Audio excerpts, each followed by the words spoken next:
Every time I speak, I want the truth to come out. You know what I'm saying? Every time I speak, I want to shiver. You know, I don't want them to be like, they know what I'm going to say because it's polite. And even if I get in trouble, ain't that what we're supposed to do? I'm not saying I'm going to rule the world or I'm going to change the world, but I guarantee that I will spark the brain that will change the world.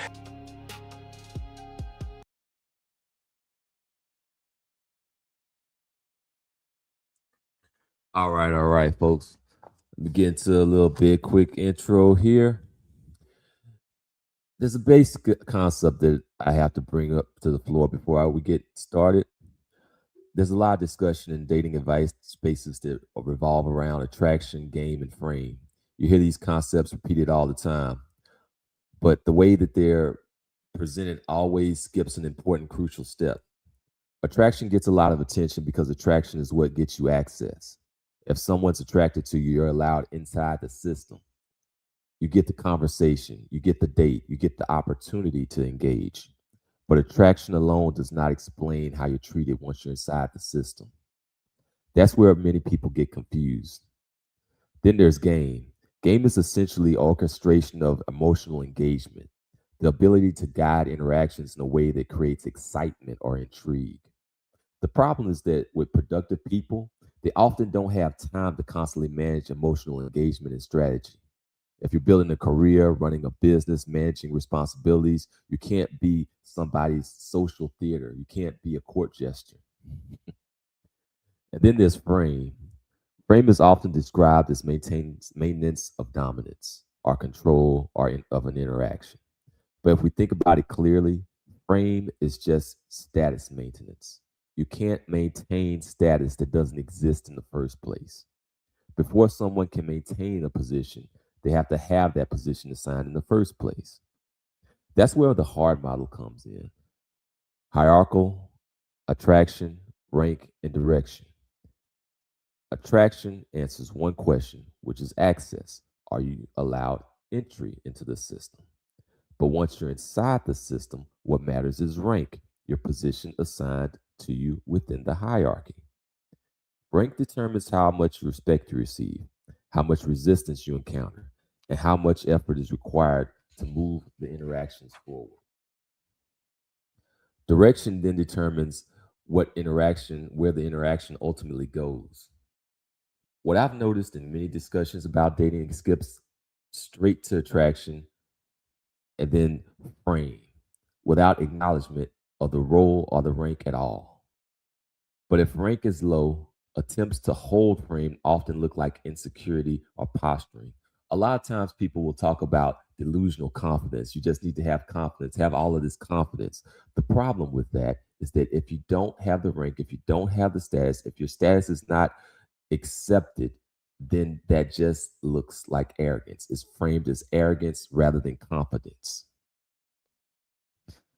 So the question is, how do systems assign rank in the first place? And that's a part of what we're going to explore today. Travel is one of the fastest ways to see the difference between how systems operate. Because when you leave one environment and enter another, you begin to notice the assumptions that you are carrying about the world and how it works.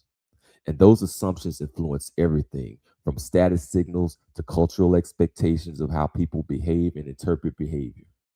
So today I'm joined once again by Auston Holleman to talk about travel abroad and what it reveals about the system and the assumptions that many Americans don't realize that they're making. Let me get you up here with me.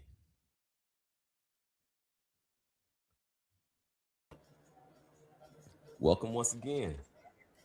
Good to see you again. Thank you for having me again. You too. It's great to see you. All right, I guess I'll go ahead and get a little bit. Some people might not have been with us the last time around. Last time we talked, we were talking a little bit about friction. We were talking about the friction that we might experience in America.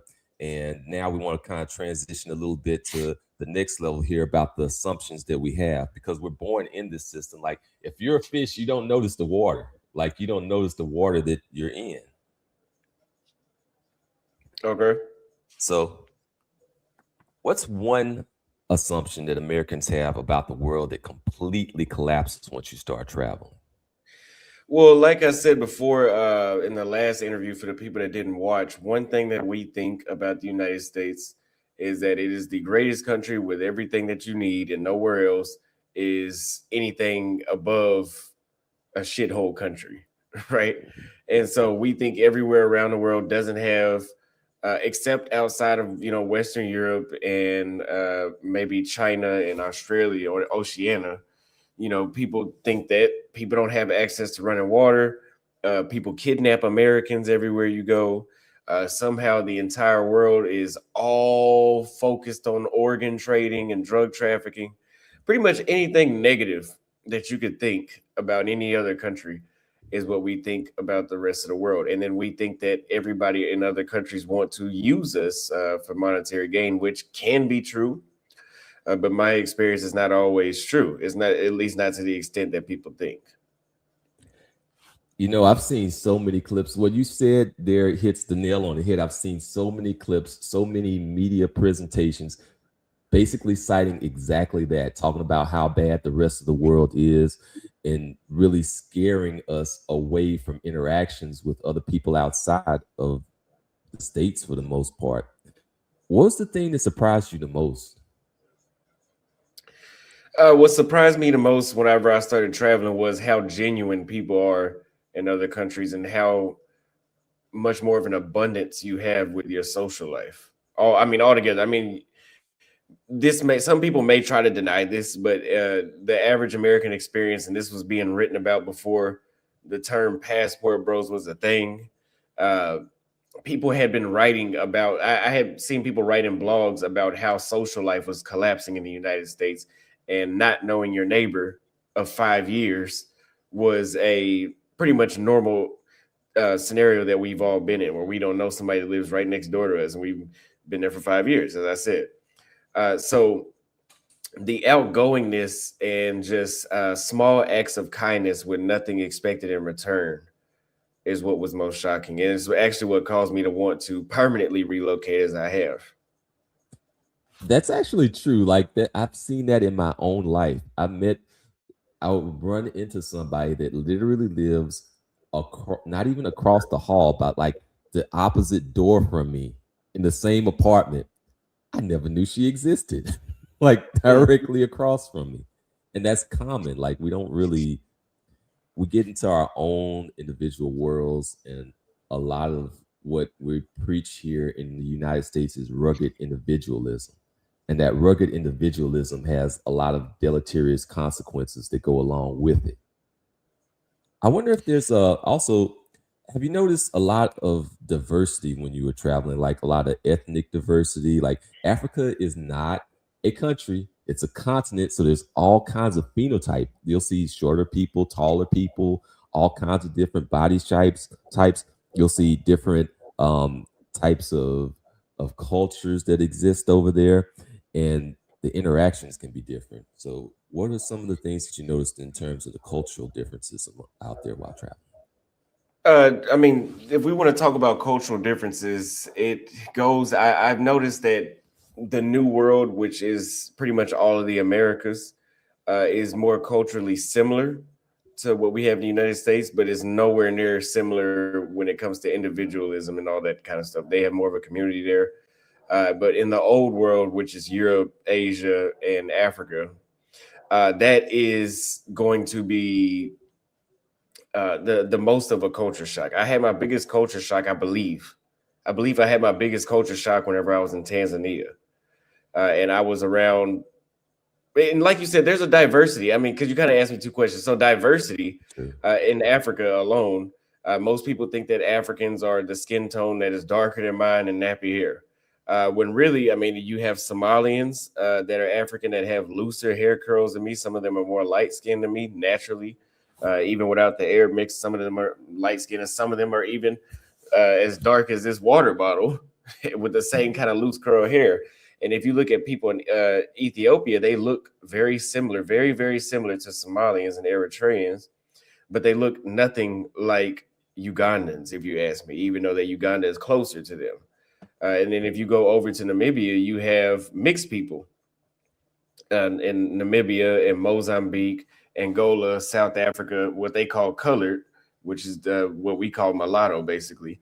You have more of that down there, and then you have some people in West Africa, like in Nigeria, that has a naturally light skin tribe there, unlike the other tribes around it that are all dark skinned.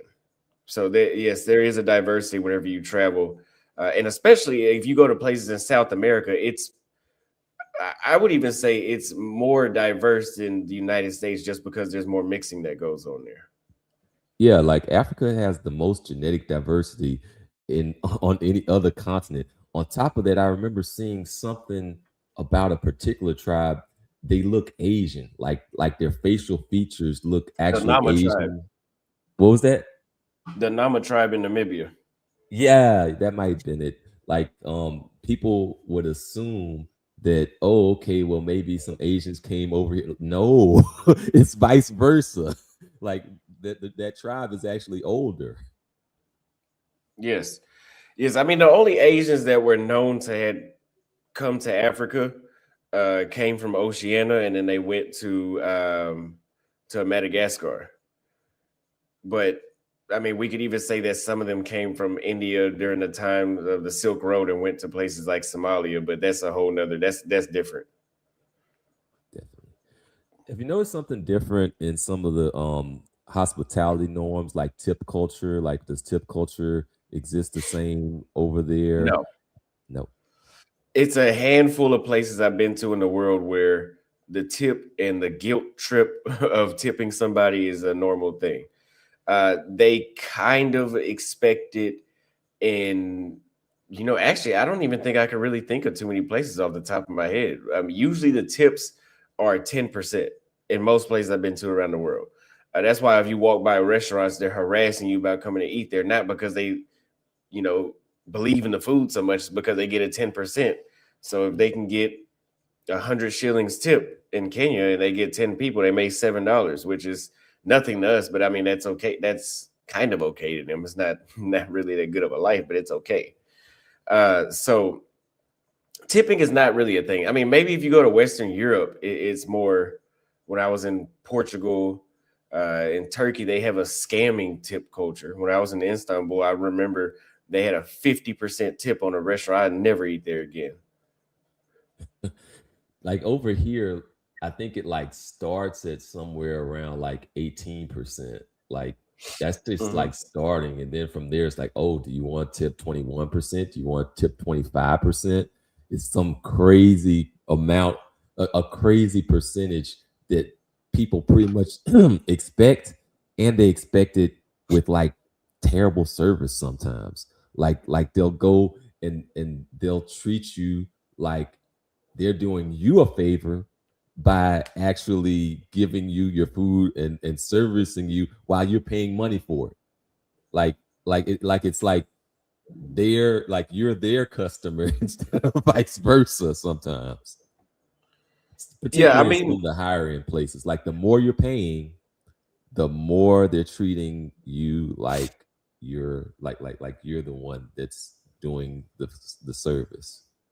You can get crazy. Yeah, I mean, that's because I know this isn't going to be the same thing, but I know in America we're basically working for tips in America versus in Brazil or Kenya, I believe they get a base pay plus commission. I like it if they just do it that way and then just let the price be the price. Yeah. So what is I noticed that I remember back in one of the streams you did, you came across a school and the kids were like so well behaved and they were excited to see you all. And I mean, can you talk to me a little bit about some of those community structures and how the kids are, for people that are interested in perhaps like pursuing a family transition where they go and then move their family to another place? I mean, so I believe what you're describing is whenever I was in Kenya, when I was in Nairobi, Kenya, and we went to Kibera. And if you guys know, for most Americans, whenever we see Kenya, we either see two things. We see the safari on National Geographic, or they're showing us Kibera on National Geographic and showing us how poor the people are in that area. So we went there. It is poor, but I mean, National Geographic is just horrible, man. They make it look way worse than it really is. I'm not saying it's the greatest place in Kenya either, but I think you get the point of what I mean by Western media, how they portray Africa. But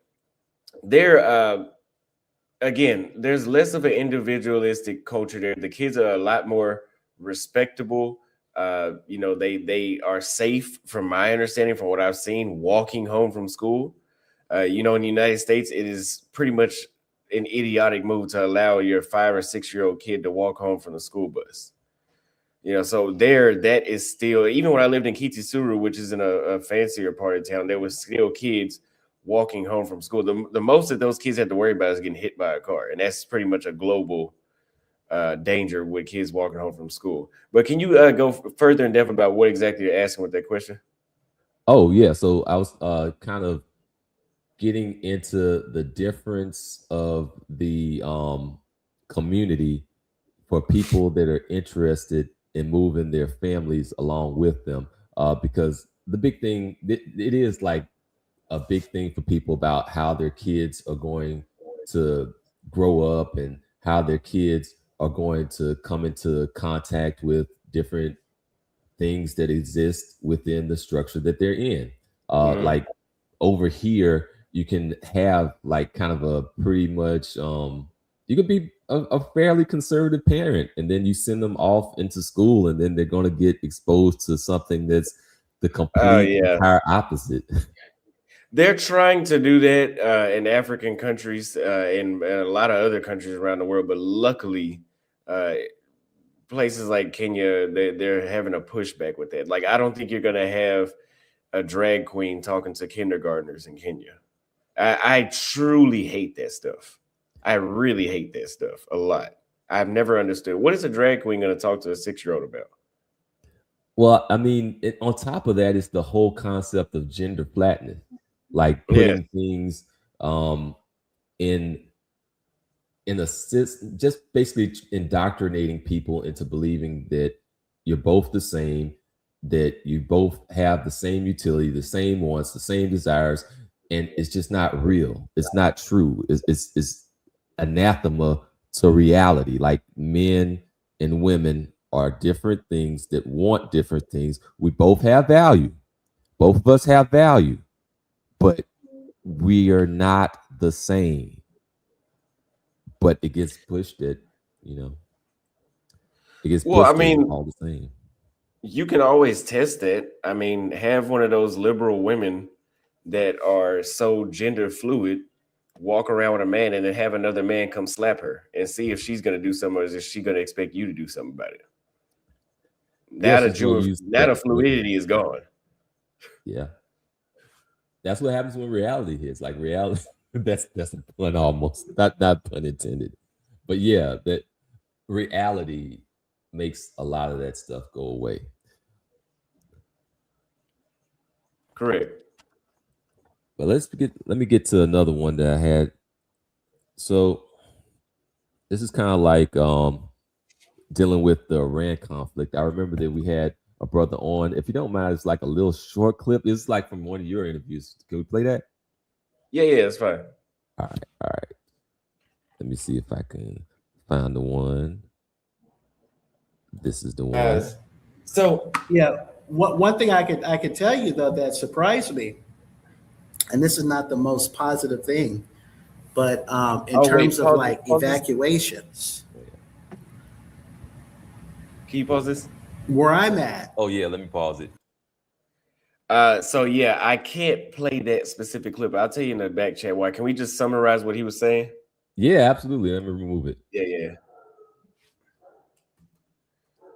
Go ahead. Yeah, I took it off. Can you tell me what you were getting at with that though? I'm putting something in the back chat. Yeah, it's the assumptions that we have. Like, we might see some of these films and movies and have all of these ideas about how the government structures will come and rescue us whenever anything goes wrong. And then what he was kind of explaining is that it doesn't necessarily end up playing out that way. Sometimes you might see other governments, you'll see the French go and get their people. You see the Italians go and get their people. You'll see all these other people get their people. And then you're sitting there holding the bag like, where's the cavalry that was supposed to be coming for me? Yeah, so I actually did a video about this last year. I think it was maybe last June or July. And a lot of foreigners that are not, well, a lot of non-Americans have this thought that they've watched movies and they've seen movies like 13 Hours and what was the movie? Benghazi or something like that. It's the one in Libya. And they see these people coming with M16s and shooting people from the roof of the embassy and a helicopter airlift. Yeah, that shit has not happened that many times throughout history. Like, I think the only successful time that we were airlifted out of a country, correct me if I'm wrong, was in Vietnam. That was 50 years ago, almost.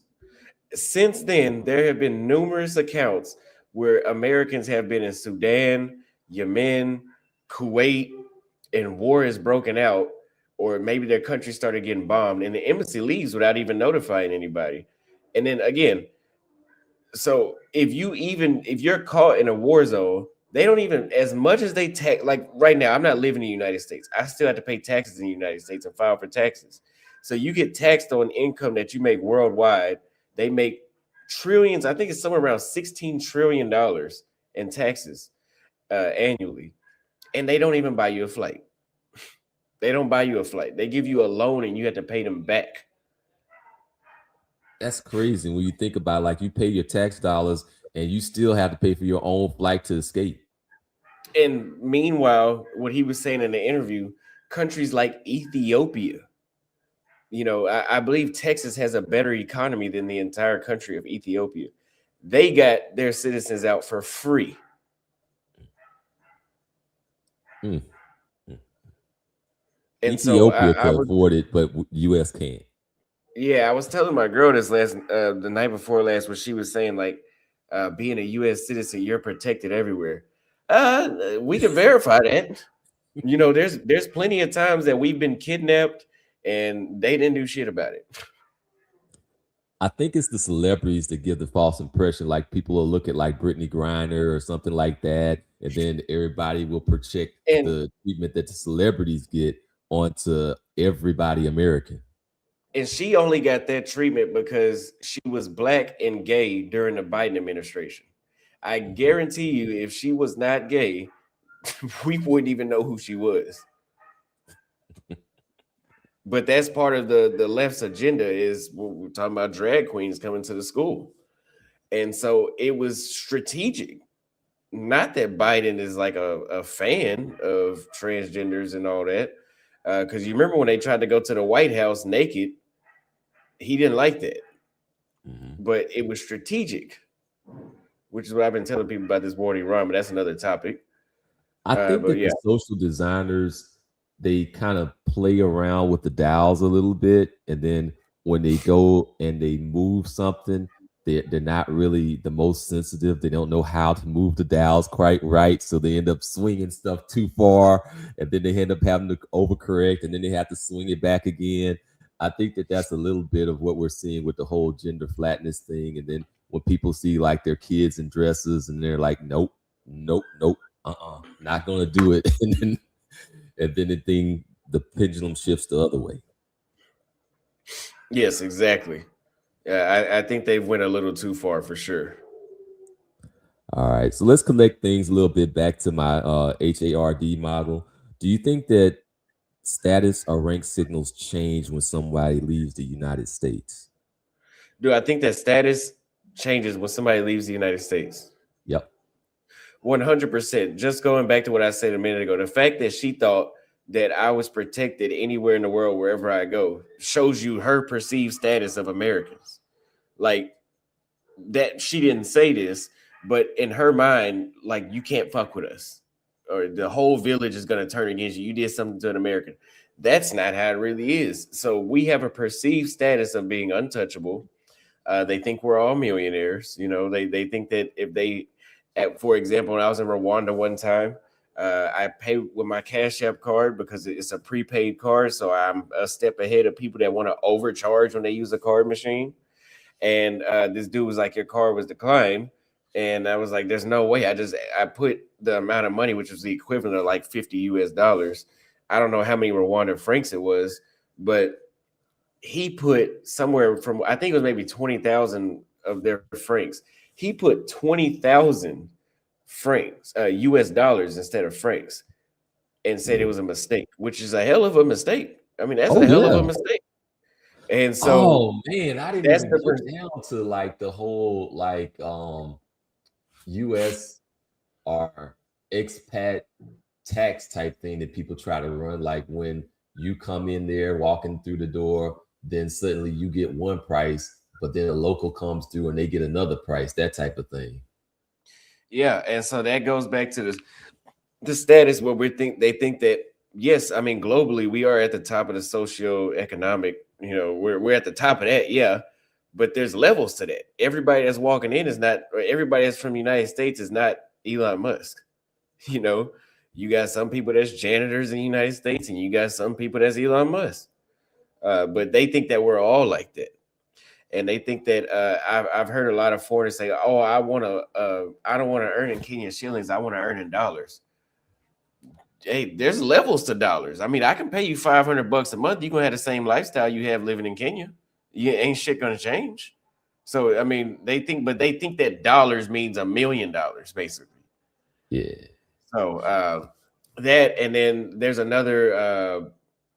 I mean, what is another aspect of status? I mean, we want to talk about the dating pool that you have. All of those things I just described combined. If we want to include the passport power, which is not number one, I believe it's somewhere around 10 or 11 or even lower. They figure that if they get a U.S. passport, they have a baby with you, like they basically made it. They feel like they made it. Dang, 10 or 11, like we're like way down. We're not even like number 2 on the list. We're nowhere near number 1. I mean, let me look it up. What is the U.S. passport ranked? Because I believe Japan is number 1. Okay, so we're number 10 out of 167, which isn't bad, but it's not what's sold. That's crazy, because like everybody thinks, I mean, even us here, like I would have thought that we were in like at least the top 3. Well, it goes back to our culture where so 2026 for this year is Singapore is the number 1 passport. And that's because I believe maybe it's even geopolitical. I mean, when was the last time Singapore bombed another country? So that may play a part into it as well. But it goes to back in the United States. We believe that we are the best at everything, and there's nowhere else that could be better. That's why we think that we have, the best. Like, again, there's this lie being sold that you have to have fossil fuels to power the country. There's a country named Uruguay in South America that nobody knows about that is 98% renewable energy, meaning that they don't use coal, gas, and oil. Whoa, that makes them an actual model for what we were trying to accomplish with that lower carbon footprint. But the reason that you don't get that happening in the United States is because we have a very fair country, but we have a lot of lobbying and people that own billion-dollar businesses that want to continue to sell the lie that it's going to be impossible to switch from fossil fuels to electric or windmill. And then they'll probably even go as far as assassinating you if you get too close to, interrupting their money flow. Oh, that gets into a whole nother dynamic that I call like the illusion of choice. Like you'll have a choice between like 2-3 candidates or whatever, but they're all paid off. They're all bought off. Like your options are the person that I bought over here or the person that I bought over there. Good luck with that. Yeah. I mean, they're all bought off by either Israel or the Epstein. Well, he's dead now, but same thing. Yeah. Same type of folk. What are some of the things that we can do to either signal or not signal our Americanness to kind of like modulate some of that status signal? Sometimes it can be kind of like a good thing, like where we can get the benefits of our social interactions. Other times it could be not such a good thing when we're out shopping. Wait, what exactly do you mean by signaling? I mean, like what you wear or how you present yourself in a way that would indicate that, yeah, I'm actually an American. I mean, honestly, bro, I'm gonna be honest. Especially as a Black American, it's gonna be hard to find. It's gonna be hard to find ways to completely go stealth because we have a different level of confidence. We walk a certain way. Because I know when I see one of us, it's kind of hard for us to hide. Even if you dress like a local, like we still are different, and I don't know if you could really get rid of that. But I mean, the way how you can combat that, you say if you're out shopping. Last year, I recently learned how to negotiate, and I negotiate like the locals. I give them I pay them the bare minimum, the same way they do each other. They selling the couch for 1,000 shillings. I'm gonna walk out of there paying 400. That brings up something that I didn't bring up last time around that I really should have, which is the things that you should do before you actually go out and travel, like for real, like things like figuring out how to negotiate, things like respect for other people's culture and how you present yourself and the others in your group in an actual positive way, you know, like things like that you should kind of like go down like a checklist of this check, that check, that check. Now I'm ready to go.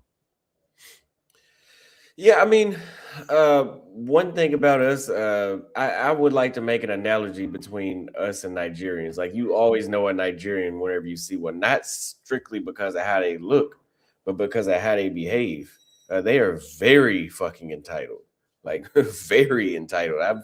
I've ran into them all over the world. They got a hell of an ego, and so we're very confrontational. Like America has like a lot of tension. There's a lot of violence in America, so it causes us to be it causes us to behave in a way in a place where like Kenya, where we stand out a lot because of how confrontational we are compared to them. So I don't think it's gonna be. I don't know if you could fully blend in. I think you could just not look like a lick. Yeah, I guess it might not be entirely possible to go stealth. And I guess sometimes it's gonna help you, and sometimes it's not. It's gonna play out a little bit against you. But I think that as long as you because we're actually not what people present us on TV. Like we're actually like a really good people in total, in aggregate. Like there's just like some like outliers or whatever, and that's what hits the news, and that's what hits like social media, and that's what hits all these different things. But like for the most part, we're a pretty productive and respectable group of people, and I think and you know more than I do on the travel space. I think that the vast majority of us present that when we're traveling abroad.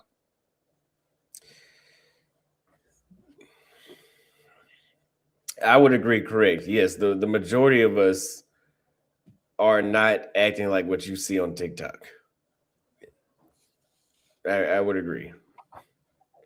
But I think that they know that already.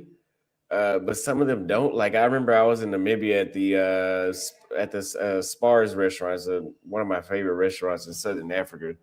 And the guy was literally asking me if I had a Switch. Oh no. Yeah. So that's what they think about Black Americans. Like he thinks I have a fucking I don't even really know what a Switch is. Is that it switches the gun from semi-automatic to automatic, right? Yeah. Yeah. So yeah. See, I don't even know what it is, but they think we all got one. They think that we're over there. As soon as you walk in the house, we just skipping over and dodging bullets and hiding behind cars. You know what? I kind of think that this is why more people need to do more traveling, because it can kind of dissolve some of these stereotypes a little bit faster because we have stereotypes that we have about them, about, oh, hey, it's so violent in these other countries and yada, yada. You have to duck and dodge. And then they have these same kind of ideas about us, like we're on some type of Mad Max Beyond Thunderdome type ish, some sort of whatever. Pick your favorite ridiculous movie or TV series like Power or whatever. Correct. But travel can kind of dissolve some of that because you can see people in real life and see that, hey, movie is movie, reality is reality. Those are two different things. Yeah, I mean it is, but honestly, man, the longer I stay out of the States, it's been a full 2 years next month since I last visited. And like, yeah, like I remember, okay, I see the videos on TikTok and Twitter and Instagram of like violence happening, and I consciously know that it's not everywhere you go every day like that. But man, I have to go back in May and looking at those videos, I'm like, damn, I don't really know if I want to go back. Like I'm thinking about the Switch thing now. I remember seeing this dude that got killed with one of those, with somebody that had one of those on his gun. And yeah, I don't know if I could ever go back there, like to like really stay there. I highly doubt it. Like you got, we did have a crackdown, like, so it's like, like last month was basically Mardi Gras or whatever. So like the police kicked up in the high gear and ended up like catching a few people that had switches and stuff. They thought that they were going to kind of go and, cause some trouble, while they were running through with the Mardi Gras parades and all that jazz. But they went ahead and, hit them up. They got them, arresting them, whatnot. So they do exist, but they also get a crackdown on it from time to time. What are some of the differences that you noticed in family roles? It depending on where you're at, man. I've already said this a few times on my channel. These other countries, people live for their families. Like, how the Asian kid in high school, I don't know if you went to school with Asians, but the Chinese kid or the Vietnamese kid, they ask, hey, what do you want to be when you grow up? My dad says I need to be a doctor. Like, I find that a lot of people in the old world, such as Africa, to be specific, live for their family. Their family, listen, their family can dictate what they fucking think. I don't know how to describe what I'm trying to say, but it has been too many times in Kenya and Tanzania where decisions are made around what their family will think of them, versus with us, listen, I've been sent to alternative school. I've been suspended many times. The last thing I was thinking about is how they made my mom and my dad look. It matters. I didn't care. That wasn't what I was thinking, but they do. So the family plays a major role. Like, they're not in America. We're more so laissez-faire, or families are not present. Majority of families are more laissez-faire, I think, in America, or they are single parent households. It's very rare to see a full family in one household where the parents are strict. I haven't seen that in a while. I just thought about something that you kind of like brought up when you brought up school. Like, isn't it true that like in some of these places you actually have to pay for like not even like college, but like for like your like the high school type stuff and some of the what we would call all that education that isn't even like college education for the most part. And I think that sometimes that scarcity, like that additional people have to pull resources thing, can kind of bring people together. You're saying like, do people have to pay for school, essentially? Yeah, I mean, it depends on where you're at. I mean, in Latin America, from my knowledge, I believe they all get free school. Certain parts of Africa don't. I think majority of Africa does not have free school. which is why a lot of Africans tend to have low IQs. Not that they're not capable of being intelligent. It's just, I mean, we can all agree, school makes you more intelligent. Now, there is a natural IQ that you have. I mean, correct me if I'm wrong. I might just be talking. But yeah, like in Kenya, they have free education.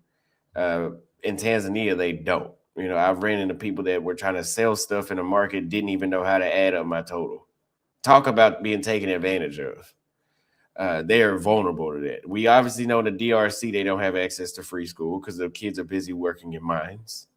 But in Southern Africa, they do have free school. There's places like Botswana that are very similar to what you would see in the United States. It's, the city of Gaborone was like a suburban city. You know, everybody had their own car. Everybody was well educated.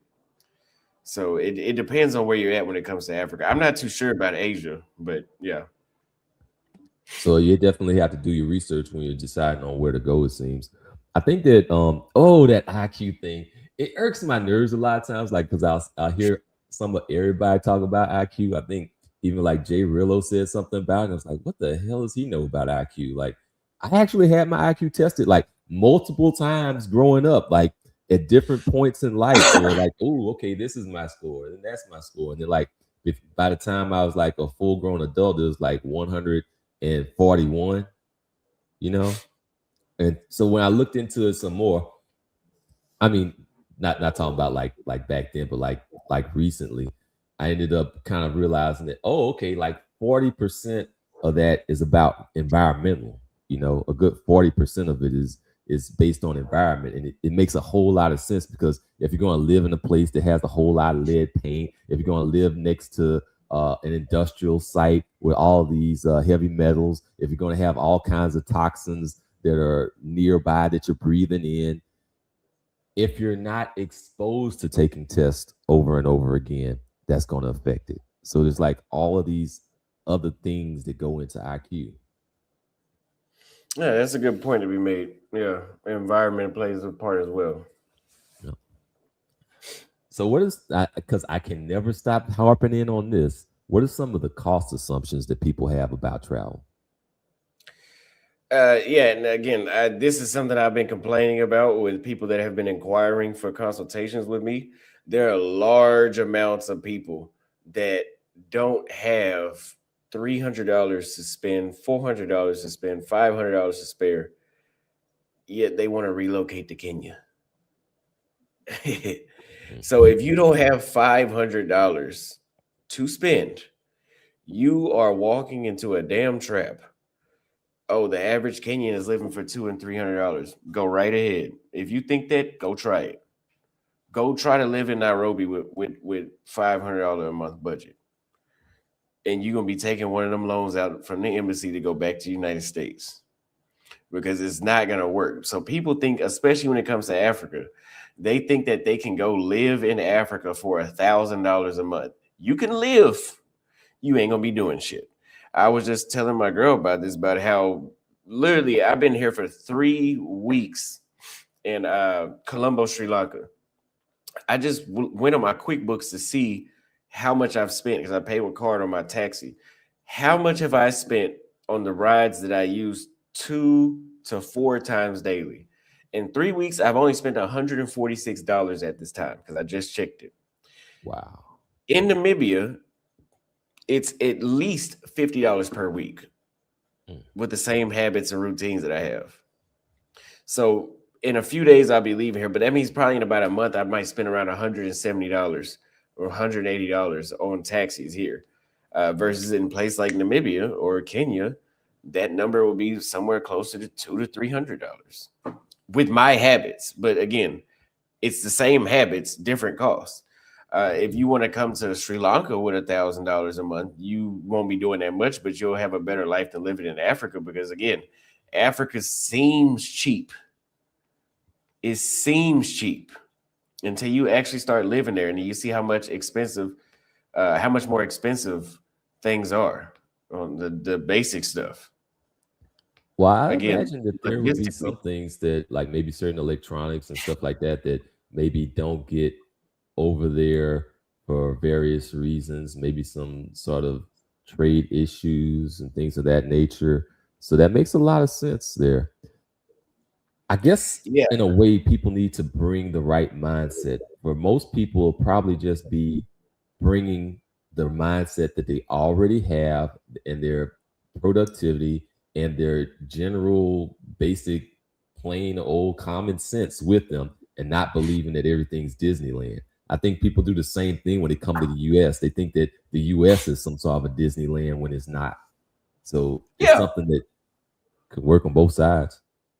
Yeah, both sides there's a severe ignorance to both sides. I mean, there's Africans and there's Latinos and Asians that think that I just walk outside and see Beyonce. Like, it's craziest shit ever. I mean, nowhere in the world is like that. I was just in Dubai. It's not even like that. There's nowhere in the world. They think we live in El Dorado, paved streets of gold. Really, when you're there, we got the same issues that are a lot more intense. We just talked about switches. We got people getting killed the same way people are getting killed in other places. Really, the only benefit you're going to get to go into America is a better economy and a fair justice system. Some Americans like to say that the justice system is not fair. Yeah, go to Kenya. You go to Brazil. Go to those places that basically mimic what the justice system looked like in 1920 in the United States. The United States is definitely a free and fair country. And some people don't understand that until they go get scammed for real estate in Ghana, and the police ain't doing nothing about it. In America, somebody scam you, they go into prison for that. What's the main, like, I guess closing out, like kind of in the closing thoughts section here, what is one assumption about the world that you really wish Americans would question? Oh, we're gonna have to narrow that one down. We're gonna have to narrow that. That could be a lot. Yeah, that could be a lot. Well, be a little more specific, because we could talk about. No, yeah, let's narrow that one down first. Okay, all right. I guess we're looking at like the most important one, like the one that is above all that you wish that they would just question or downright get rid of, that ridiculous, that one aggravating assumption. I mean, like I touched on earlier, that the rest of the world is nowhere near as advanced, misunderstanding the concept of first, second, and third world. I'm gonna go over it again. The first world is the pro-Western democracy, if we're talking about Cold War era. The second world is pro-Soviet Union, and the third world is places like Namibia that didn't really have a side on either side during those conflicts. Nowadays, it's more economic, and people think that, hey, in third world countries, like, you can't have access to a PlayStation, or you can't have access to fast internet. You can't have access to YouTube at all. You can't have access to paved roads. There's no working toilets. That's what a lot of Americans have on a third world. And where I'm at right now in Colombo, Sri Lanka, this country was almost a failed state. I think that was 2 years ago. 2 years ago, they almost collapsed. That's how bad the country was doing. And they have great infrastructure to say that they're a country that was literally just about to collapse. So I think they can't really drop the assumption. People just have to actually just travel, and don't travel to a resort. Stop buying what are those guides? They go on Yahoo or Airbnb and they get a 7-day tour. I know some dudes that's bought, for whatever reason, they didn't go through me, and that was a mistake on their part. And they decided to go and buy a 7-day tour, and they came to Kenya and they saw, the Masai Mara, Serengeti, the giraffes. And they said Kenya was boring. Well, look at what you did. You didn't come to Kenya to socialize. You came to look at rocks and animals. So you need to actually come with a purpose of actually interacting and see how day-to-day life is there. Travel with the intent of, can I live here, rather than going to a resort. Yeah, if you go to the resort, then you are going to get that Disney experience, and then you're going to think it really is Disneyland, and it's not. On top of that, kind of like circling back in on this whole thing that the media projects, actually Kenya having like nature and actually having skyscrapers around, within close proximity is actually like a benefit. So you don't have to be stuck in the whole concrete, artificial scenery all the damn time. Yeah.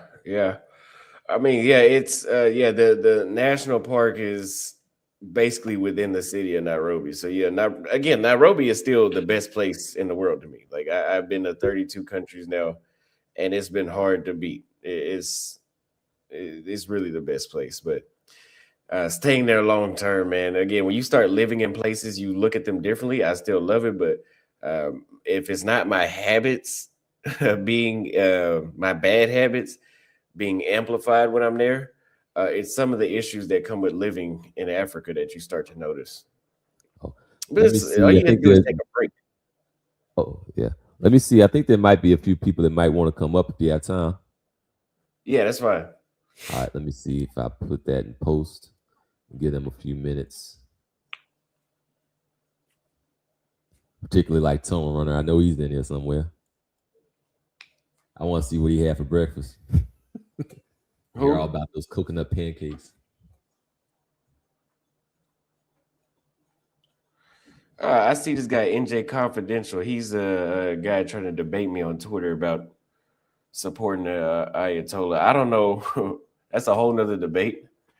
But I'm seeing large amount of Americans that are, I recently discovered why Trump is doing the ICE thing. I talked to a Nigerian that was studying in the United States, came and utilized our system, and now is shitting on the United States, hoping for the Islamic regime to put down the United States. These are the people that are coming to our country. Yeah. I mean, this is the experience that I had directly. Like, this is not something I saw on Fox. So I was like, oh, these are the sleeper cells that they're talking about.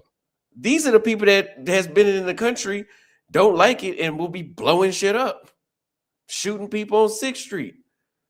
These are the sleeper cells. Yeah. So I think ICE has a purpose now. I'm starting to see. Yeah, and sadly, there's some people that will kind of ignore some of those red flags when they see it and pretend it doesn't exist when it actually does. I think that another thing that I've noticed is and that you probably picked up on is kind of the difference in perspective that you get when you start looking at a global perspective. Like, when most people just kind of think at the war in Iran, they're like, oh, Iran bad. They have this chant about America, blah, blah, blah.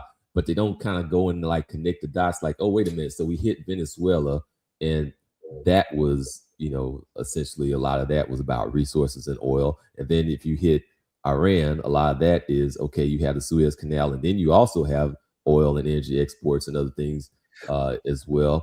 And then you go and you start thinking back about what's going on with China, like how China was basically essentially exposing the fact that money isn't actually real, but resources are real. And that if we can go and put a kind of like a hold on things like the rare earth metals, then we can go and change things politically. And they did that. And so we also kind of saw basically that the rules or the supposed rules that we write down on paper are just basically an agreement that's just kind of like a friendly agreement that isn't really something that's never been really followed. People don't want to go with it, like the whole taking over Crimea thing. I mean, look at the ICC. I did a video. You know what? Actually, no, I did my research, but I never recorded it because I got too bored while I was recording it. I think I was exhausted. I was burnt out. But this is last year. Go look up how many people the ICC has actually arrested. It's not a very impressive number. It makes them look like a useless organization, just like the UN. The UN watches genocides happen. They watched the Rwandan genocide happen. They were literally there when the Serbs were doing their genocide in Bosnia, right? And they told the UN pretty much to get the hell on, and they did. And the UN had tanks, and like these organizations and these policies are just for show. I'm not saying that they don't help. I think the NATO is more of a deterrent than the UN. You know, the NATO is more important than the UN. The UN just delivers vaccines and sends food. But a lot of people don't know that the US dollar is backed by oil, which is backed that's pretty much enforced through the US military. That's why we do the stuff that we do, unfortunately. So people are not understanding that it's a chess move to say clearly, to basically try to control what's going on in Iran. Because again, Iran has control over the Strait of Hormuz. You see, they have the ability to weaponize it. Where I'm at in Sri Lanka right now, there's gas lines on there's at least about 60 to 100 cars outside of every gas station right now, every night. That is the power that they have. So the entire point of us wanting to take that is to prevent stuff like that. They've done it in the 70s already with the oil embargo. This is very shallow. This is why history is important. They've already done this. The fact that history kind of repeats itself, or at the very least rhymes. Yeah, they've already done this. And it's not even just oil too, because they also have like something like natural gas as well. And then China's like the major energy importer in the world. So when you start coming for energy supplies, that does actually impact them. Yeah. I don't see anybody that's popped up over here. I put the link, so I'm gonna see about checking out like a few clips real quick, and then maybe in a minute or two we'll roll out. Yeah, that's fine. I mean, but again, for those people that are American, that enjoy the spending power of the US dollar, that enjoy the US embassy burning off when you need them the most, and that are also at the same time complaining about the rise of cost of living over the past decade in the United States, the last thing you should be trying to do is support Iran right now. Because if they win and they start making oil traded in yuan rather than dollars, that weakens the dollar, fool. That means your life is going to get worse. Yeah, that actually ties back into a little bit of what happened with Rome. Like Rome oh shoot, you don't have the link? Yeah, you have the link. Let me paste it again. So he's saying it. I wonder if Passport OG is still in there. But yeah, so like what Rome had, and I might have mentioned this before, like originally they had like a huge percent of silver that was in their Roman dinar. And then later on, as time went by, it became a little bit less, 70%, 60%, and then going all the way down to like something like 15% or 10%. So you are actually like working your butt off as a middle-class worker, trying to make something out of yourself in life. And then so you have these Roman dinars that now are effectively worthless. Yeah. I mean, we've seen it happen. It happened in Germany after World War I too, where their currency was so bad that they used it for firewood, basically, and toilet paper. Yeah, it's like and then like our system is really based on like fractional based lending. So what we have isn't really what we really actually have. Yeah, no, in America is all fake. Oh shoot, that's another thing that I probably forgot to mention. There is like the difference in the system. Like over there in certain places, you just need to have the money to drop down, and over here everything is like kind of like is basically based off of debt, credit loans and stuff like that. Let me add Passport up. There's even times that you can't even sign a lease for an apartment if your credit is not good. I met somebody that had the entire lease up front in cash and still couldn't get the place to stay because their credit was bad, which makes no sense. There's no risk for that business if you pay in full, but that's how the United States works. Mm-hmm. Hey, what's up, OG? Hey, salute, sirs. Salute. I wanted to ask Austin, have you had any trouble with getting getting shaken down, like when you're trying to cross borders, like people trying to extract money out of you, like pay this or we're not going to let you cross, or people been up on the up and up? Not crossing borders, but within the country, yeah. Okay, yeah, still got that problem. Yeah. Oh no, that's not going anywhere for sure. Yeah, that's one of the unfortunate parts about. I mean, Africa's going to have to. You can't have businesses if people can't. Yeah, that's unfortunate. It's unfortunate. Yeah. All right, keep going, guys. I don't want to. I don't want to take it over. Oh shoot, we were just talking about like the decline of society. Well, and how things.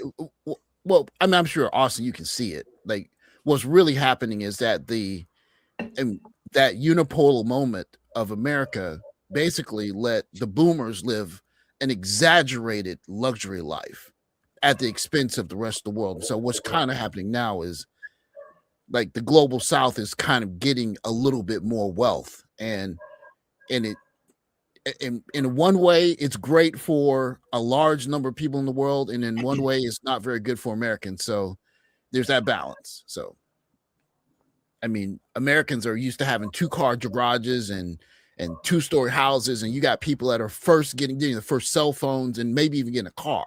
So I mean, if you're a global citizen, then you're looking at what's happening and saying there's good and bad. If you're strictly American, you're panicking right now. You got to panic because this is not good for the dollar. It's not. So yeah, essentially we had opulence that was built on the backs of other countries being pressed down. Yeah, it's just a very unique moment where everywhere else in the world was just rebuilding from World War II, and America was like, we're not. So now everybody's got factories in Vietnam, they got factories in China, they got factories, they're building stuff in Africa, and those kids want a piece of the dream. So it's going to come at somebody's expense, right? So I mean, it's 2026. The world is flat. Thomas Friedman. This is why we need to kind of be invested in these other places while they're on the rise, like all the projections and a lot of these places. It's basically the GDP rises outside of the states. Yeah. Well, it's a good idea to be a global citizen. You got to be a global citizen. Like, you got to understand the world is bigger than America, because it is bigger than America. It is bigger than America. That's just the best way to say it. I mean, Austin, I'm sure you know that. You know that now. Yeah. What are you 100%. reading now? What are you reading, Austin? Because I can tell you're reading a lot of stuff. What are you reading? I'm reading about because I've seen some people talking about buying gold and silver, so I'm actually looking at that now. Shit. I'm sorry, I didn't mean to curse. Oh, damn, you read my mind, man. I was just in the shop today doing the same doggone thing. Yep. Yeah. Are you worried about moving it? Where are you going to keep it? Well, no, I know that they have. I don't know people's experience with this, but I know that they have companies in Singapore where you could buy it online and they have it at the vault. There you go. Yeah. Okay, so you listen to Sean Fu, aren't you? No. I don't know who that is. Okay. But I've heard. I read Nomad Capitalist book, and he was talking about that. Okay, there you go. Yeah. No, so you're gonna keep it in Singapore, not in the States. Okay, fair enough. Yeah, I mean, if I could do it in the States, I would. I would trust it more in my home country, where I have better, judicial rights if something goes wrong. Yeah. But it just reminds you that we have options. Like, Singapore's an option. You have the Hong Kong Gold Exchange. I mean, I guess Europe is an option. America's an option. So, yeah, it goes back to that being a global citizen again. Yeah, 100%.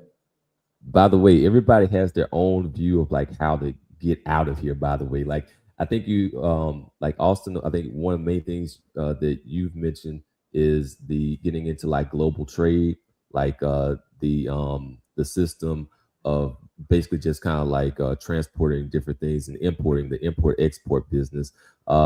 Also, we have like Theo that's really heavy into getting guys into AWS and cloud so that they can remote work. That's the other strategy that I've heard going out and around. And so basically everybody had, and then there's the content creator niche where like, okay, if you're like elite level in your particular field and area of expertise, then you go ahead and you start a channel and you start kind of talking about some of the different things that you know about and that you can consult on as an expert in your field. Mm-hmm. Yes, yes, and yes. I think you were working on some of that AWS stuff, OG, right? Yeah, I'm in Theo's class. I'm in there. Now you could do the job route, which I mean I think there's some opportunities, but I think it's going to get very, very competitive now with this job market. But you can still use the infrastructure to do business building, which is where I'm really kind of looking. So I mean, I'm sure that you've seen it, Austin. Like there's so many people that if they had $500, they could build an amazing business, and you could just be an angel investor. You could just say, hey, listen, trust me for a year. I got you. Give me X amount of your profit or X% of your profits. But the problem is you if you don't have a kind of legal system that can nail that person down to that contract, you can't do it. But if you do, then you can find someone that's hardworking, that's, you know, a vendor or something, and say, I'll get it in here, you sell it, and we'll do an XY split. And that's one of the unfortunate things about, you know, Africa doing all of this kind of like this hand greasing kind of shakedown stuff, because you can't really trust your business partners. And that's, you can't build a business if you can't trust your partners. So I think I heard O'Shea talk about that. Say again? Oh, I was just saying, I think I remember hearing O'Shea talk about that. He's been on a tear recently about stuff like that happening to him. I mean, look, I mean, I do business here in Japan, and they have a solid tax structure. I have lawyers. I have people I talk to, accountants. Boom, boom, boom. You do it this right way. Boom. This is how it works. But I can't imagine having to grease palms and which politician and just no. That's not it. That's not the play, man. It's not. So. I think I stepped on your toes. You finna say something, right, Austin? Huh? You finna say something. I get cut you off a little bit. No. I'm listening. Oh, okay. It was about the whole. I mean, I would imagine. I mean, are you based? Like, are you looking to be like a permanent resident in Kenya? Is that what you're looking to do, Austin? I mean, yes, Kenya. I mean, I've already, established myself there, but like, I would never get citizenship there. And I even heard. Oh no! I don't want citizenship. Yeah. I don't think I want. Yeah, but becoming a permanent resident, there's a very time-consuming and expensive process. Even if I want to do that right now, I can do that, unless if I had a baby or something there. Yeah, that's what I'm talking about. Like, it really shouldn't be that hard. If you pay taxes for 3-4 years, you should be able to get an apartment, come in and out of the country. And if they're still making that hard in 2026, then I mean, what are y'all doing? So let me boil your blood real quick, both of y'all. Like, let's watch something to piss us off temporarily, and then you can respond to it. I know that go overseas to find wives are not great dudes. Can you be more specific? Yeah, they're pervy. And disgusting as a person, knowing full well that you are going to another country, seeking out women that you perceive as easier to manipulate, easier to control, and easier to take advantage of. And for them to go in search of spouses who they feel are going to be more subservient to them and do what they want, basically some sort of indentured servitude. It's easier for these men to go overseas, get one of these victims. A lot of these passport bros are exploiting a power imbalance economically. Y'all are taking advantage of these women. If you feel that you need to go to Antarctica to marry a polar bear. But they're still doing the, oh, we're just going to leave and go to another country and find women. Or you're going to die alone. Good luck dying alone with your cats. Get a polar bear. Hold up. Have any of y'all have any experiences with any polar bears? No, but Let me let it roll. Yeah, it is much easier for these passport bros to go to other countries and exploit younger, more impressionable, less educated or uneducated girls living in poverty. Passport bros, they go over there and they think they just king. They just think they just king over there. Sir, you ain't king nothing. Ladies in foreign countries, ma'am, when you see them passport bros leading through the crowd with their beer belly and bald heads and colorful ugly shirts, this is how they live in America. This is it. They show up to Thailand with their little 50K salary and they feel like gods because the dollar goes so much further here. Pretty Thai women flirt with them because of the elevated status their perceived wealth gets them. And You're not going to be able to have fun banter with her. She might be more feminine, but she might not feel like your best friend. Nobody wants to do banter. Nobody wants to do that shit. Well, that's crazy though. Like she's sitting here talking about like, well, they might be more feminine, but you're not gonna be able to have banter with her. I'm like yeah, they might be more. Like, you gonna just skip over the fact that a man wants a woman, and then talk about banter? Yeah, no, she's basically saying like they might be more feminine, but they're not gonna argue with you the way I do. Yeah, like they think that that's some sort of like the flex, like that's something cute. That's like, not a flex. Yeah. Like nobody wants to go out into the world and bust their hump and then have the stress of work, come home to have more stress, and then call that cute. Well, they're worried about the fact that the guys that traditionally would have been tricking on them are not tricking on them anymore. I mean, there's not guys that they want to marry. If they want to marry them, they would have married them. So it's a kind of like strange kind of way of mate guarding, I guess. I don't know. It doesn't make sense to me because if you don't want to be with a $50,000 guy, then why do you care what he's doing? But it's a joke. Let's see, where's Tunnel Runner? I thought I saw him. I see him in the chat, but I don't see him popping up over here. But Austin, you were saying it earlier about the guy. I mean, I don't think you should root for anybody because what's going to happen is going to happen. But I mean, if you want to enjoy the power of the dollar, you kind of sort of need America to win. Yeah, you need America to win. I mean, they don't win, it's gonna hurt. I mean, you were talking about people lining up to get oil, like I mean, if you're in the first world, you're not worried about that. The oil just goes up a little bit because you get the oil first. But what happens in the second world, third world countries? They're lining up to get more expensive oil. Yeah. So people don't understand that. You don't understand how buffered Americans are from the reality of the rest of the world. Exactly. What's up, brothers? I hear y'all talking. How's it going? You enjoying those good, delicious pancakes? Yeah, she made them. Actually, she did a little special today. She made them. I knew it. She improving every day. Every day she's improving, doing a better job for me. I appreciate her. Knew it. And we appreciate hearing about how you appreciate it. Yeah. Got my coffee think right. About that everything. Whole thing about like they might be more feminine, but you're not going to be able to have banter with her.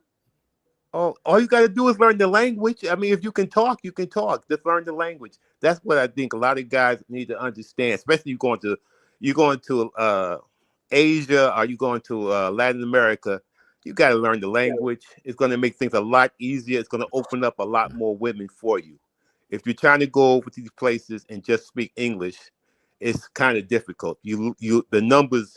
You just lose a lot of women because they don't speak the language. You have to speak the language, and the better you speak it, the easier it is going to deal with a lot of women. You don't have to go over there right away and know everything, but you got to be striving to become, bilingual. Yeah, and this whole thing about like banter, like, do you really like the banter? No. Yeah, some things. Universal. Austin, what is the language of West Africa? Which is the one that you would suggest people pick up? East Africa. East Africa. I mean, Swahili works in Tanzania, Kenya, Uganda, I believe it's even in Rwanda too, in northern Mozambique, which you'll never go there because it's infested with terrorists. But I believe South Sudan speaks Swahili too, so that's like their regional language. Yeah. So I'm sure you know some workable Swahili. Nah, not at all. No, really? Yeah, because so that they that many people speak English. Yeah, English is their second official language, so they have 2 official languages. So like you don't really, all the signs are like not even that much stuff is in Swahili there. Now, how much Chinese are you seeing over there? A lot, a little bit. There's no shortage. There's no shortage. There's plenty of them there. That's what I thought. Yep. Yeah. Okay.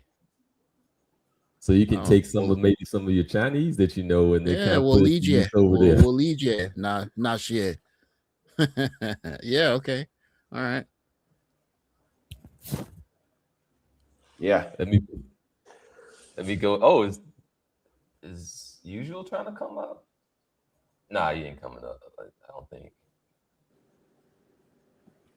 Because he does say a good bit about Uganda. Like, this is kind of the funny thing. Like, you have like Austin like on Kenya. You'll have Usual Business on Uganda, and everybody has their favorite. And then tell them, Ronnie, I think you'll kind of like promote like Colombia.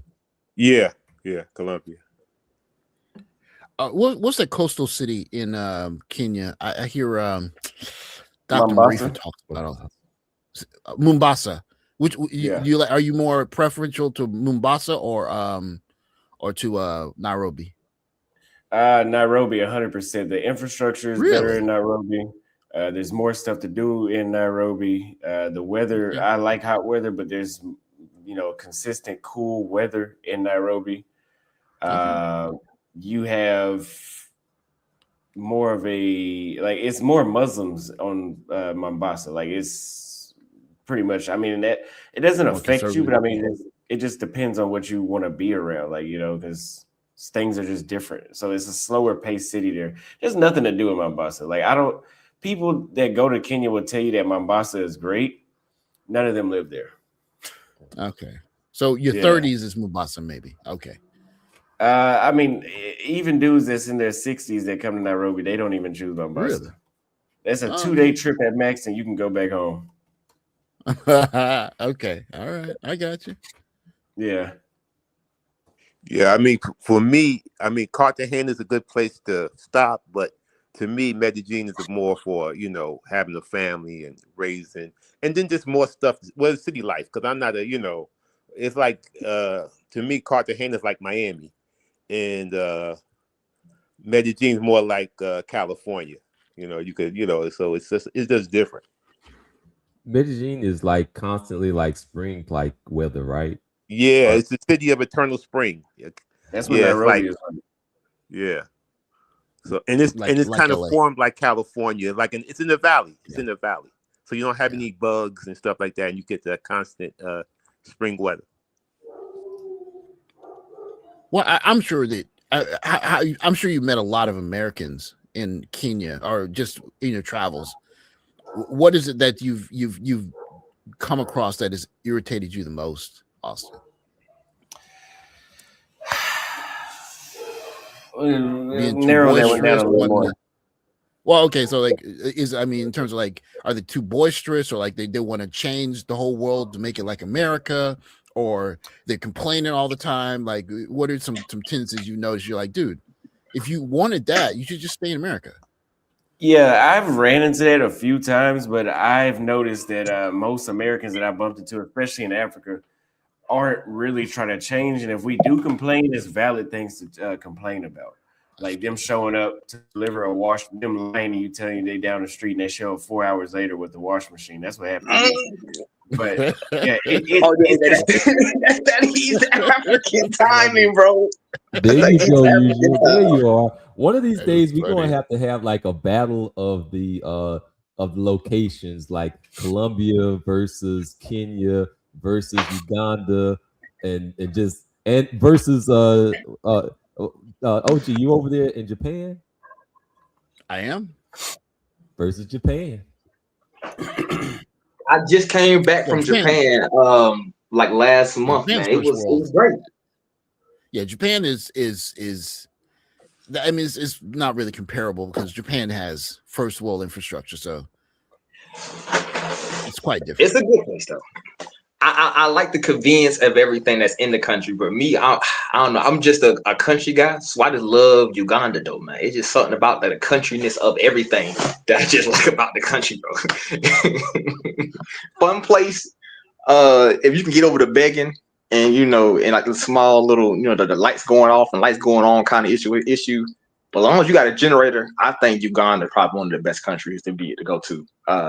Just my personal opinion. The ladies, the food, the culture. No, not the food. The culture necessarily. The weather, perfect. Now the food need a little bit of spice to it. But other than that, I like it, bro. Like other than maybe we putting a little bit more extra spice in Ugandan food, I love it. I love the place. Well, speaking of food, though, what is the food that's the gotta eat food in East Africa? I don't know. Go ahead. I was saying you go first, then I go after y'all. You do Kenya, then I do Uganda. Yes. Kenya doesn't really have too many Don't say that. Damn. Like, if you go to Japan, their dish is sushi. If you go to China, what is it like? Wonton soup, all that kind of stuff. Kenya doesn't have something I think that is like just Kenyan. Like you can find ugali and that spinach looking stuff. They got that everywhere in East Africa. Everywhere. They got it all over Africa. They got it in West Africa and Namibia. They got it. But go ahead. No, I was saying basically Africa as a whole is kind of like the Caribbean. Everybody got the same variety of the same thing. They just do a little differently. But yeah, basically it's the same thing. Like everybody may do oxtail, right? But everybody want to do their oxtail different and claim that it's special. That's Africa, right? Everybody got greens and everybody got pops or ugali or whatever you want to call it. It's the same thing. Or fufu. It's the same thing, just quote unquote maybe a different method and how they make it. Or maybe the grain may be different, but it's the same thing.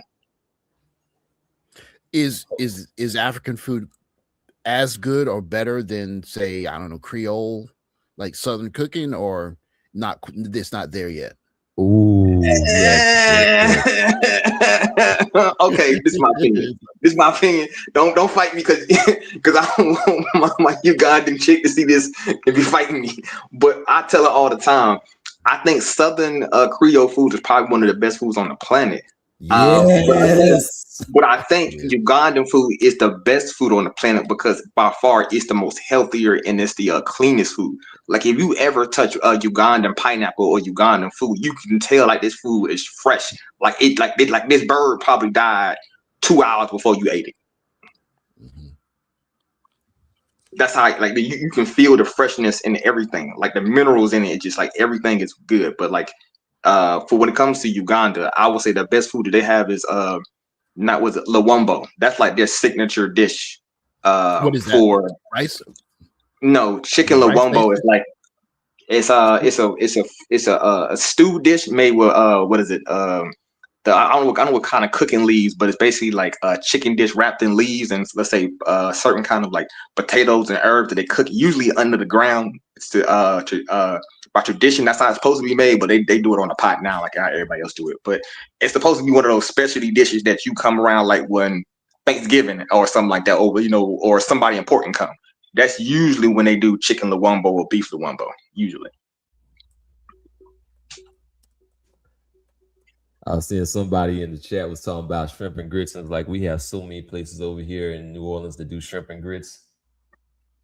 Bro, I tell people, I told my Ugandan girl, I was like, if I come out here and bring out shrimp and grits, they gonna lose their mind. I cooked shrimp and grits for her grandmama one time. She literally looked at me like that was the greatest thing she ever heard, or ever tasted, because they don't really have grits like that usually in Uganda, at least, right?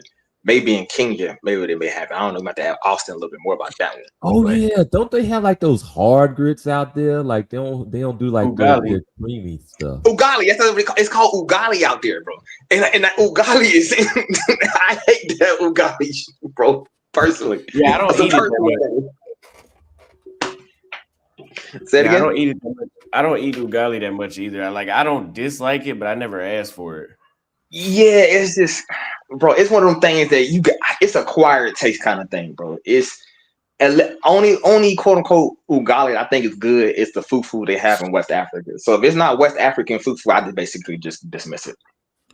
So, Austin, if you don't mind me asking, how American is your diet? Like how I'm trying to guess the best way to ask is like, how many times a week do you feel like you need to eat something that's like bread-based, potato-based American, or have you gotten pretty much away from it? I don't eat bread at all. I eat potatoes all the time. So I don't think, I eat potatoes every day. I don't think I've gotten away from it at all. Like stir-fried potatoes, like fried potatoes, how you eat them? Whenever I cook them, I mean, it's either baked potatoes, maybe I fry them myself. Okay. But no, I don't do that. Huh? So you gotten pretty much away from your American food taste. Yeah. I'm not really that much of a diet guy like that. I mean, I need to be, but Man, I'm telling you, it's sounding like if I go and I just set up shop somewhere and I start selling some shrimp Creole, I'm just gonna take it all over. Like I'm just gonna have the most popping restaurant. Yeah, you could bring it to Colombia. They would love it. Yeah. That's what I'm doing currently. It's got tourists.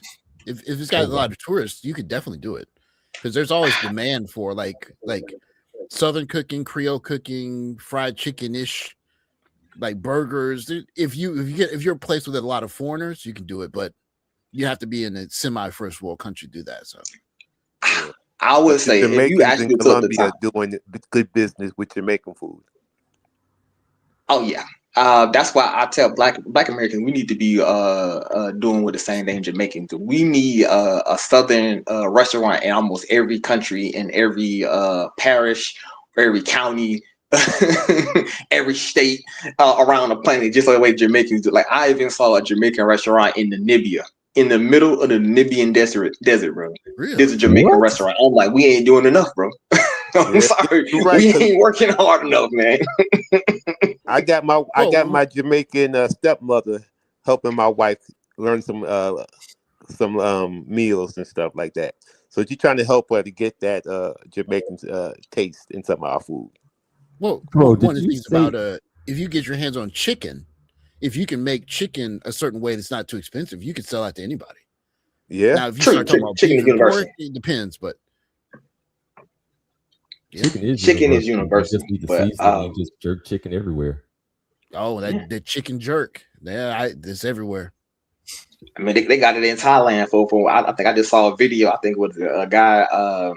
He was Jamaican necessarily or something like that, like half American, half Jamaican, whatever. He moved to Thailand, started selling jerk chicken necessarily out of Thailand. I think he got one of the best restaurants necessarily in Thailand. He just got his stuff in the news.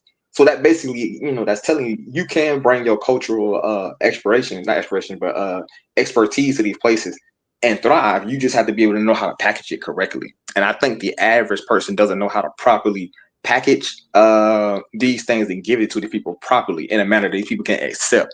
Because even the best things, if you don't properly present it to people, they won't accept it. So I really believe that we got to work on more likely that kind of information or doing those things.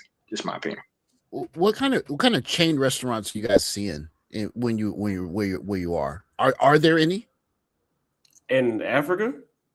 Or just, I mean, Africa for you, Austin, and Tony Roda for you in Colombia, and usual business for you in Uganda. Like, are you seeing any at all? Yeah, I mean, like, if you have like Galitos, they have Pizza Hut, they have KFC, Domino's, Papa John's. Really? Are you serious? Yes. Yes. Yes. What?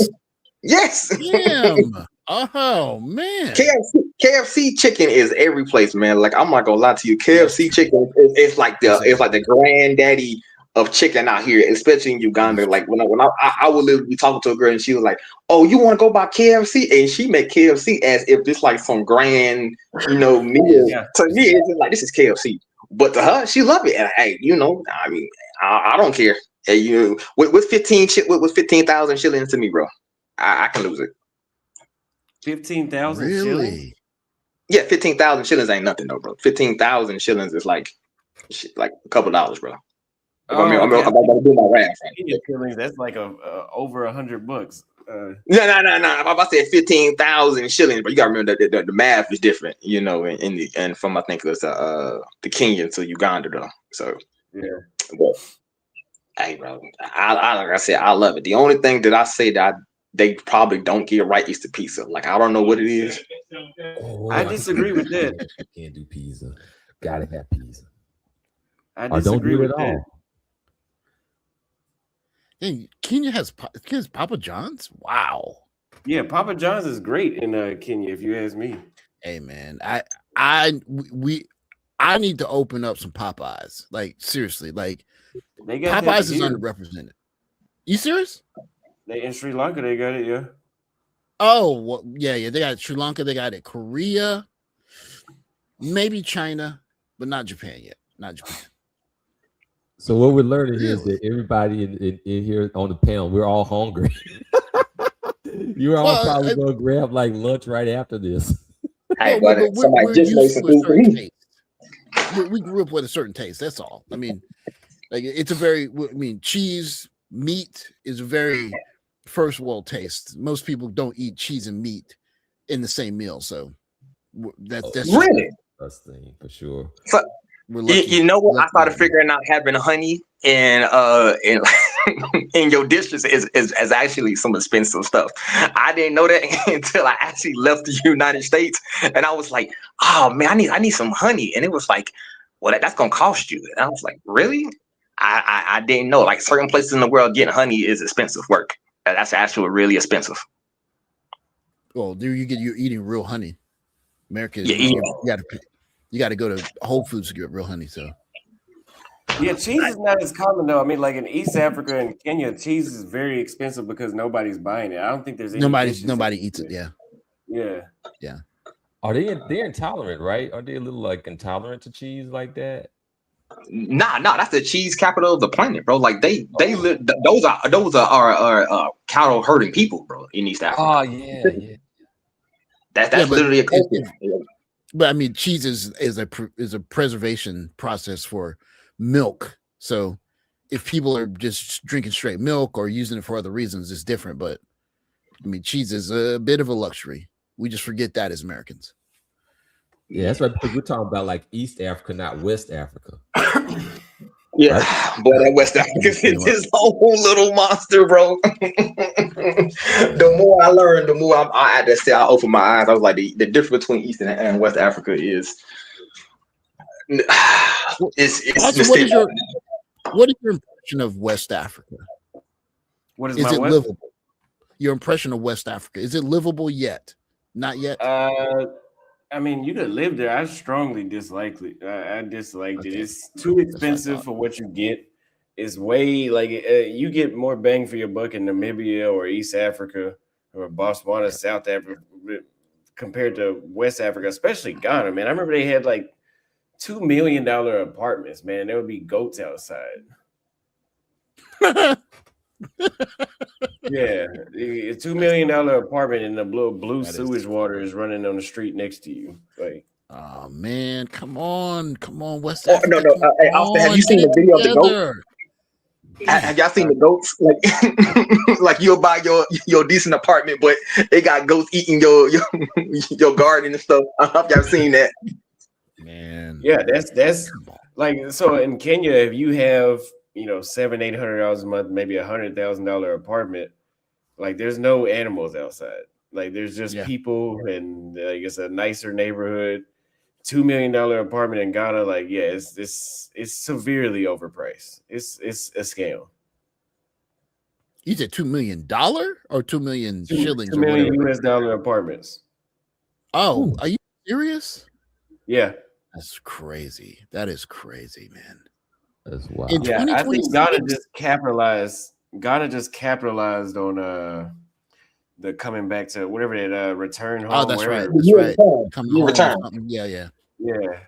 Yeah, year Oh, return. Yeah, they just capitalized on that and they just hiked up the prices. I was there in 2023.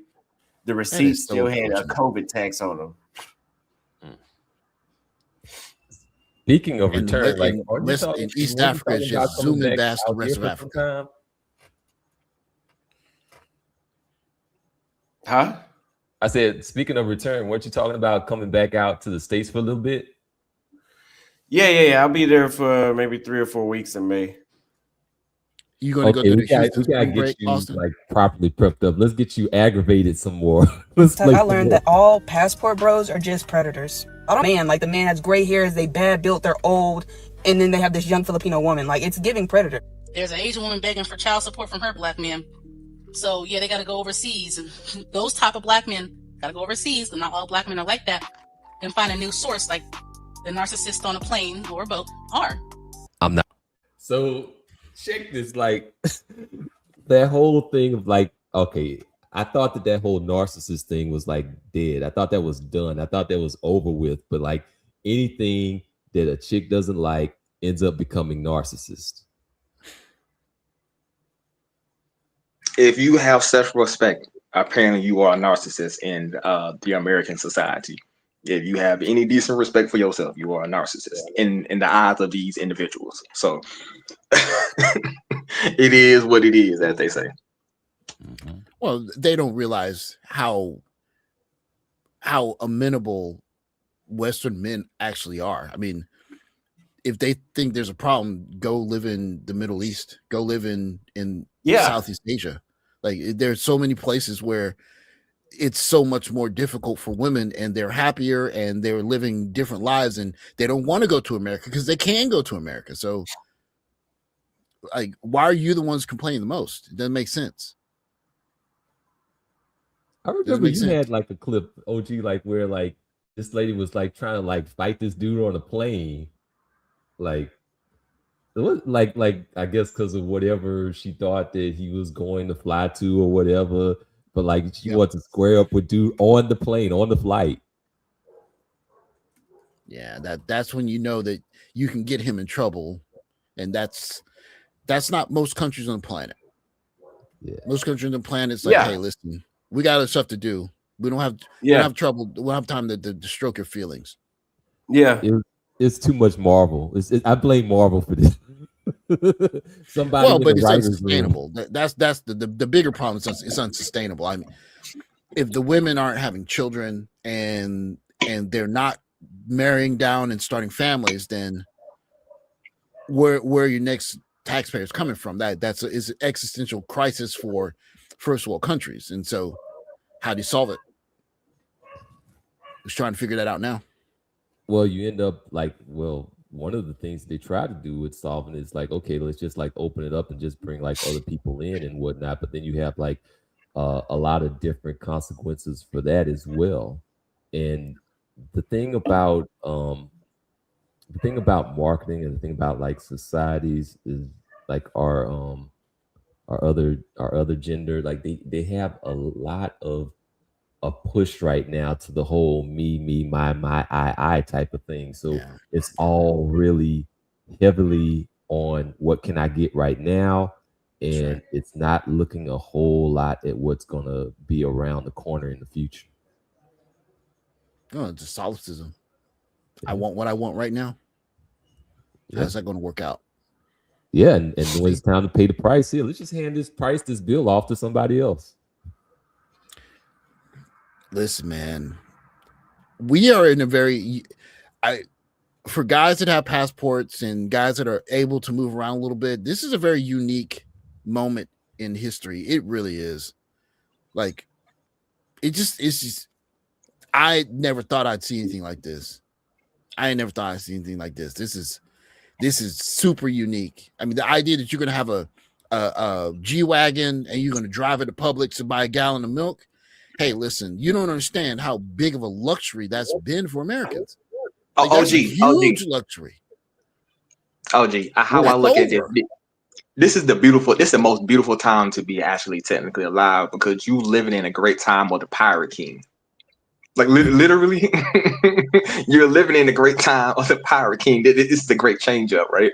So for those who are actually working and putting themselves in position to actually thrive, this will be a good time for you. For the ones who believe that, you know, the world is never going to change and Rome will last forever. I like to say people believe Rome gonna last forever. Rome never did last forever. There is no internal empire, bro. Always look out for your best options. But you know, like I said, it's a great opportunity for change. So for me, I'm actually looking forward to it because when great change happen, great opportunities are available. That's true. Oh yeah, that's Delta. Like a change in something is going to go somewhere. So positioning yourself with that bucket to get your piece of whatever is going in that other direction makes sense. If I don't mind asking, have you been to India, Austin? No, I was gonna go there after here, but I've already bought my ticket. You want to go? Yeah. I'm trying to go as many places as possible. Okay. So you're going out of curiosity. Okay. All right. Yeah, out of curiosity. That's a good way of putting it. Out of curiosity, but because I don't see a lot in India that's really enticing. Be safe though. Like what? I just don't see a lot of in India that I really want to go to. Nah. Yeah, I'm trying to be nice. I know what he really want to say. That's why it's so funny to me. Yeah, I mean it's nice, you know, it's nice stuff to see there, but they're just very unsanitary. And I think outside of maybe Japan and South Korea and Taiwan, I haven't been to those places, but I know that they don't have the reputation of being very unsanitary. But in Asia, it's very unsanitary. Really? So Asians they do some of the nastiest stuff I've ever seen. I mean, but again, Japan, South Korea, and Taiwan, I know for a fact Japan is clean. I haven't been, but they have that reputation. But India, you're right. I've only been to Japan, really, so that's the only place I know. So I know them to be very clean people. Thailand, Vietnam. I've seen some of the nastiest stuff I've seen in my life was there. You know, so. But make sure you show us the Taj Mahal, though. Yeah. I mean, that's what I would go to India for, is to see that kind of stuff. And yeah, I mean, it's good for viewership too. I mean, the biggest population in the world is there, so I mean, you're gonna get some traction going there. Sure. I would definitely say. Sorry, go ahead. No, I'm saying being black in Vietnam is gonna give some traction too. True. All I have to say is, man, be careful of the food that you. I mean, show all the food, but don't eat it. I only eat at like Western style restaurants when I'm in Asia for that reason. I don't trust eating street food. You gotta do it. You gotta do it for the fans, bro. You gotta do it for the fans. One time for the chat. Gotta eat that for the chat one time. You talking about them Indian you talking about the videos with the people got their feet up all on the thing, man. Listen, stop. And then the rat run across the plate and take something off the plate and run off. Oh God. All right, I'm done. I'm gonna stop, please. Oh, stop. All right, I'm not gonna hold y'all too much longer. I'm gonna go ahead and roll out in a bit. Oh, hey, Afro Merch is in there. What's up, my guy? I see you in the chat. Damn. Them Indian videos be killing me, dog. They hit my soul. I'm not gonna lie to you, because see, I've been to Suriname, I've been to Guyana, so I know the food tastes good, right? But then you go to the home base and it's like, hold on, something's off here. Because I'm telling you, you've been to Guyana, you've been to Suriname, so I have a decent understanding of how Indian culture actually operates. But then when you go to like the South Indian, you see the rat take the food off the plate and run off, and you be like, oh, wait a minute, bro, I gotta something here is not right. Something here is not right. But when you go to these different cultures, it's good to at least, like I said, absorb the lay of the land and take what you can and bring it back to your people if you can. Stop laughing, bro. You want to make me laugh again. But it's a difference. I tell people, go and actually explore different cultures in different areas, because you really see the difference in how people function. So definitely. Correct. Definitely give you a different appreciation for things when you actually see this stuff. Yeah.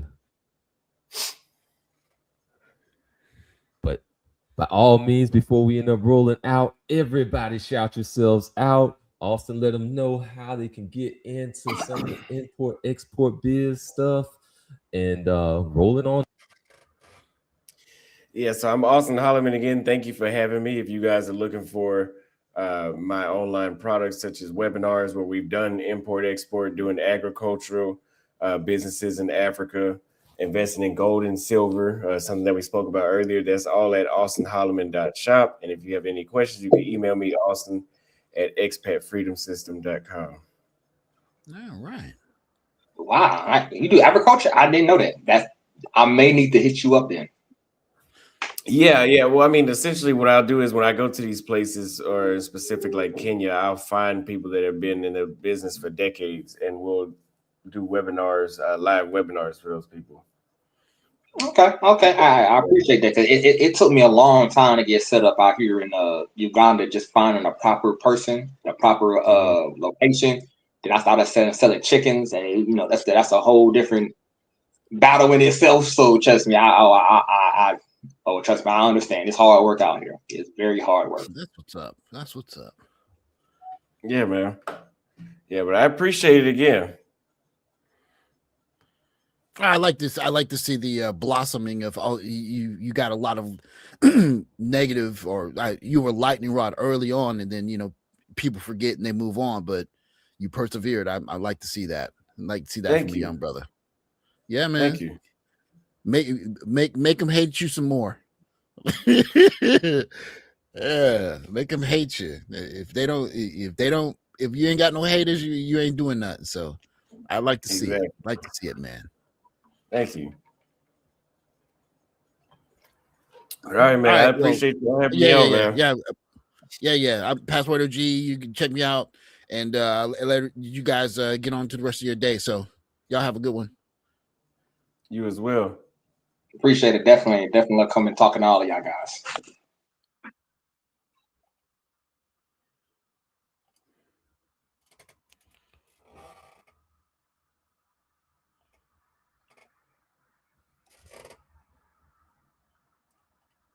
Shit.